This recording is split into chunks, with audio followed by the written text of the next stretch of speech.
नमस्कार दोस्तों, स्वागत है आप सभी का आपका अपना YouTube channel every topic GK में। आज मैं बात करूंगा 20 प्लस महत्वपूर्ण सामान्य विज्ञान जीके प्रश्न उत्तर व्याख्या के साथ। चलिए चलते हैं पहला प्रश्न की ओर। पानी के अंदर हवा का एक बुलबुला किस लेंस की तरह बर्ताव करता है? पानी के अंदर हवा का बुलबुला, आंसर हो जाएगा इसका अवतल लेंस। अवतल लेंस। पानी में डूबा हुआ वायु का बुलबुला जिसकी सतह उत्तल होती है वह अवतल लेंस की भांति व्यवहार करता है। पानी का अपवर्तनांक वायु से अधिक होता है, इसलिए डूबा हुआ बुलबुला लेंस की प्रकृति में बदल जाता है। अगली क्वेश्चन है, कारों, ट्रकों और बसों में ड्राइवर की सीट के बगल में कौन सा दर्पण लगा होता है? आंसर हो जाएगा इसका उत्तल दर्पण। सभी मोटर वाहनों में पीछे का दृश्य देखने के लिए उत्तल दर्पण का प्रयोग किया जाता है, क्योंकि उत्तल दर्पण में बना प्रतिबिंब हमेशा छोटा, सीधा एवं ध्रुव तथा फोकस के बीच होता है। इस दर्पण का दृष्टि क्षेत्र अधिक होता है, यानी बहुत बड़ी क्षेत्र का प्रतिबिंब बनाता है। इन्हीं कारणों से इसका उपयोग सभी वाहनों में साइड मिरर के रूप में किया जाता है, विस्तृत दृष्टि क्षेत्र होने के कारण। अगली क्वेश्चन है, मनुष्य के आंसुओं में कौन सा पदार्थ घुला रहता है? मनुष्य के आंसू में, टीयर्स में। आंसर हो जाएगा इसका साधारण नमक। साधारण नमक।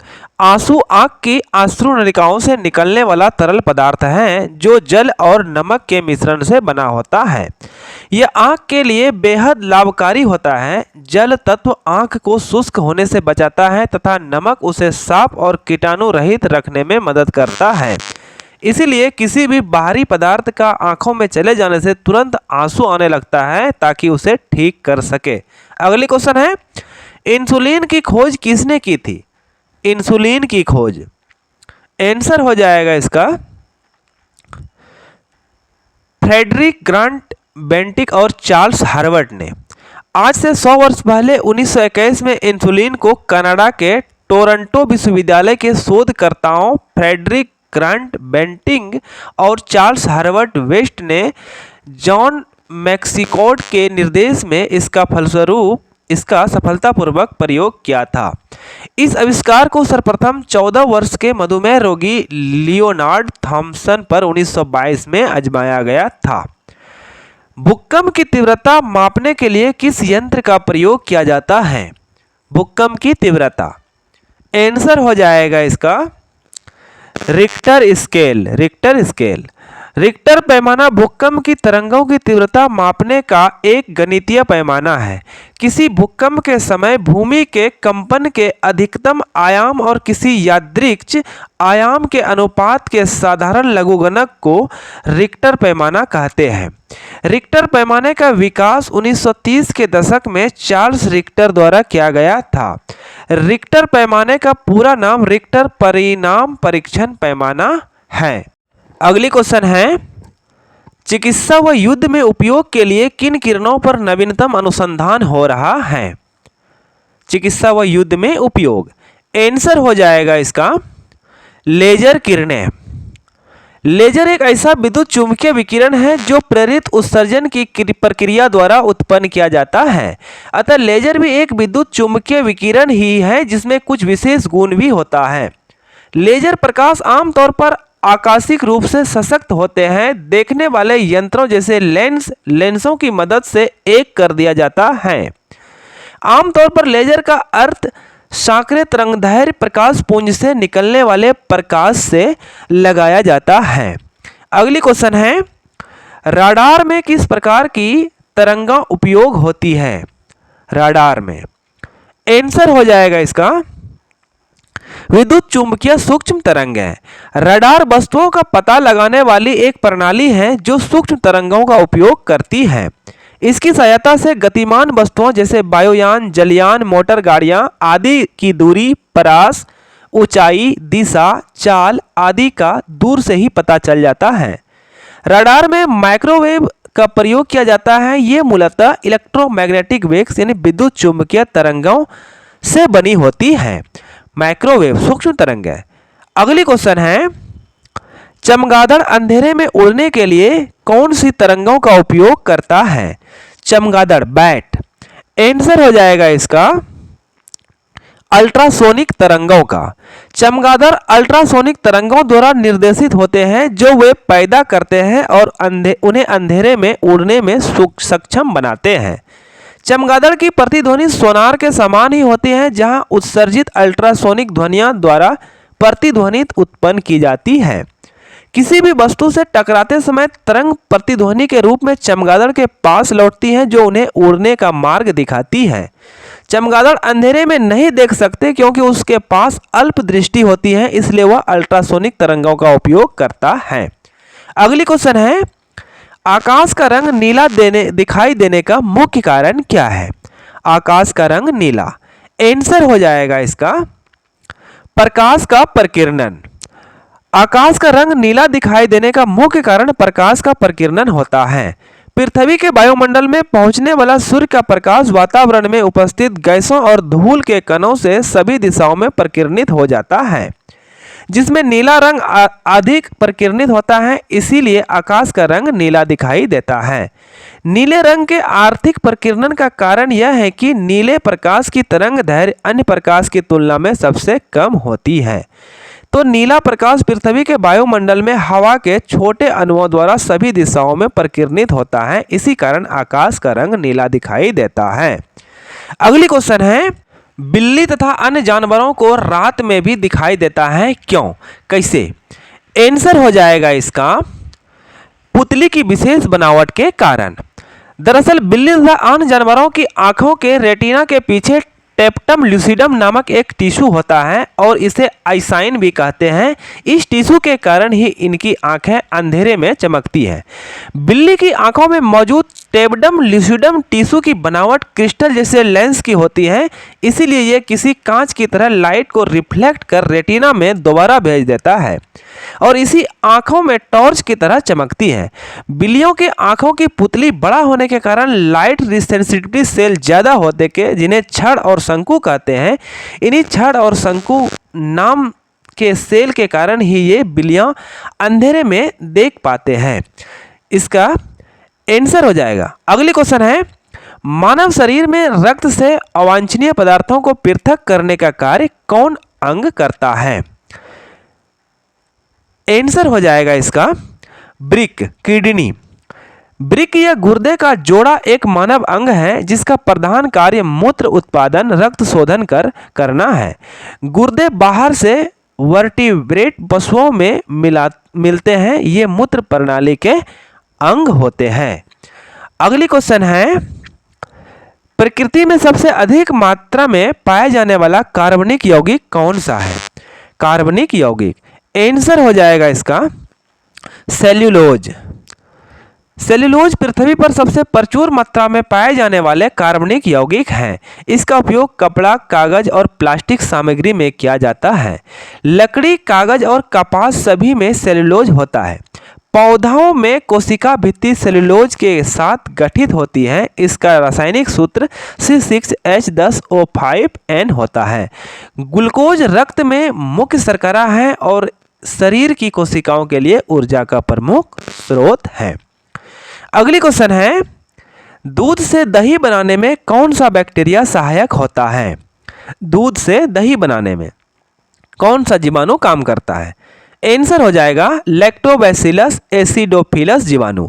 लैक्टोबैसिलस एसिडोफिलस और विफिडोबैक्टीरिया जीवाणु दूध को किण्वित करके दही बनाता है।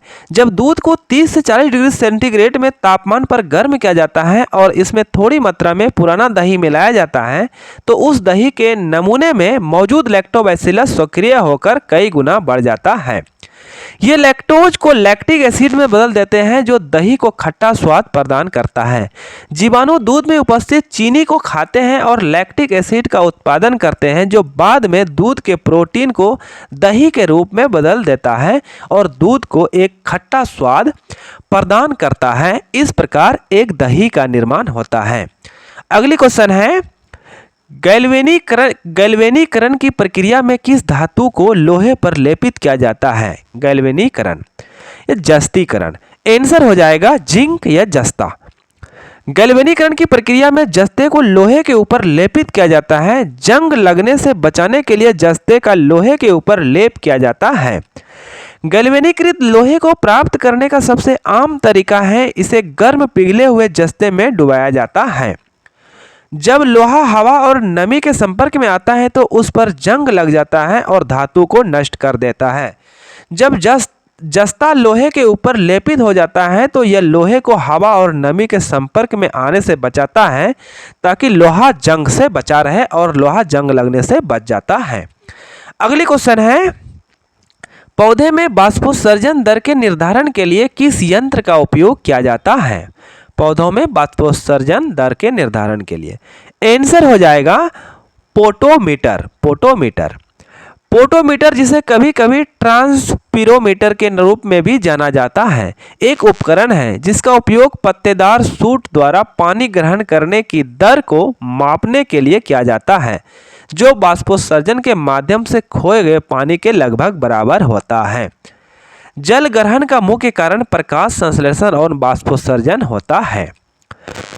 किस विटामिन में कोबाल्ट धातु पाया जाता है? कोबाल्ट धातु किस विटामिन में? आंसर हो जाएगा इसका विटामिन B12 में। विटामिन B12 को कोबालामीन भी कहा जाता है। यह एकलौता ऐसा विटामिन है जिसमें कोबाल्ट धातु पाया जाता है।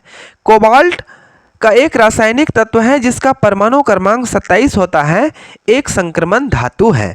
विटामिन B12 शरीर के स्वास्थ्य और संतुलित कार्य प्रणाली के लिए बेहद आवश्यक विटामिन है। विटामिन B12 शरीर में लाल रक्त कोशिकाओं के निर्माण हेतु जरूरी होता है। अगली क्वेश्चन है, हाइपोग्लाइसेमिया नामक रोग रक्त में किसकी कमी से होता है? हाइपोग्लाइसेमिया आंसर हो जाएगा इसका ग्लूकोज और इंसुलिन की कमी। हाइपोग्लाइसेमिया को निम्न रक्त ग्लूकोज निम्न रक्त शर्करा के रूप में भी जाना जाता है। हाइपोग्लाइसेमिया तब होता है जब रक्त शर्करा का स्तर सामान्य से नीचे चला जाता है। एक स्वीकृत मूल्यांकन के अनुसार 70 मिलीग्राम प्रति डिलियन से कम होने पर। यदि शरीर में ग्लूकोज या इंसुलिन के लेवल कम या बिगड़ जाते हैं तो उसे हाइपोग्लाइसेमिया कहा जाता है। इस प्रकार से हाइपोग्लाइसेमिया बीमारी होता है। अगली क्वेश्चन है, कौन से एकमात्र भारतीय वैज्ञानिक हैं जिसने भौतिक के क्षेत्र में नोबेल पुरस्कार प्राप्त किया है? भौतिक के क्षेत्र में आंसर हो जाएगा इसका डॉक्टर CB रमन। भौतिक शास्त्र के लिए नोबेल पुरस्कार पाने वाले पहले भारतीय डॉक्टर चंद्रशेखर वेंकट रमन थे। उन्हें 1930 में यह सम्मान मिला। रमन का जन्म तमिलनाडु में तिरुचिरापल्ली के पास तिरुवाइक्कावाल में हुआ था।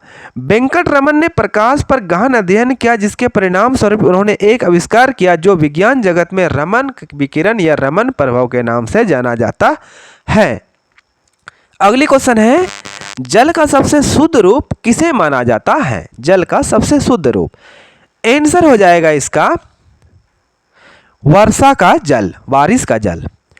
वर्षा जल को जल का सबसे शुद्ध रूप माना जाता है।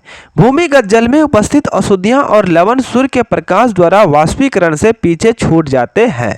हालांकि भूमि पर हमें जो वर्षा जल प्राप्त होता है वह आवश्यक रूप से शुद्ध नहीं होते हैं, क्योंकि वह अपने साथ वातावरण में उपस्थित अशुद्धियां और कणों को भी नीचे लाता है। वर्षा जल को प्राकृतिक जल का सबसे शुद्ध रूप माना जाता है क्योंकि यह सीधे जल की बूंदों के संघनन द्वारा प्राप्त होता है। अगली क्वेश्चन है, कटे हुए सेब का रंग कुछ देर बाद भूरा हो जाता है क्योंकि वायु से प्रक्रिया करने बना लेता है करके। आंसर हो जाएगा इसका आयरन ऑक्साइड। काटने के बाद ताज़ा सेब कुछ समय बाद रासायनिक परिवर्तन के कारण भूरे रंग का हो जाता है। जब एक सेब काटा जाता है तो हवा में ऑक्सीजन इसके संपर्क में आती है और तेजी से फेनोलिक का ऑक्सीकरण करती है। यह एंजाइमों के कारण होता है जिसे पॉलीफेनॉल ऑक्सीडेंट PPO के रूप में जाना जाता है। इससे नए रसायन जंग निकलते हैं जो बाद में एमिनो अम्ल के साथ भूरे रंग के मेलानिन का उत्पादन करता है। इस प्रकार कटे हुए सेब का रंग जंग के समान भूरा हो जाता है। अगली क्वेश्चन, रानीखेत किस जानवर में होने वाली बीमारी है? ये क्वेश्चन आप सभी के लिए होमवर्क है, इसका जवाब कमेंट बॉक्स में देना है। बकरी, मुर्गी, गाय, कुत्ता। अंत में आप सभी से अनुरोध है कि यदि आप हमारे चैनल पर नए हैं तो हमारा चैनल को सब्सक्राइब करें और अपने दोस्तों में शेयर करें। नीचे जाकर कमेंट बॉक्स में कमेंट करें। आपका दिन शुभ हो। हमारा वीडियो देखने के लिए धन्यवाद।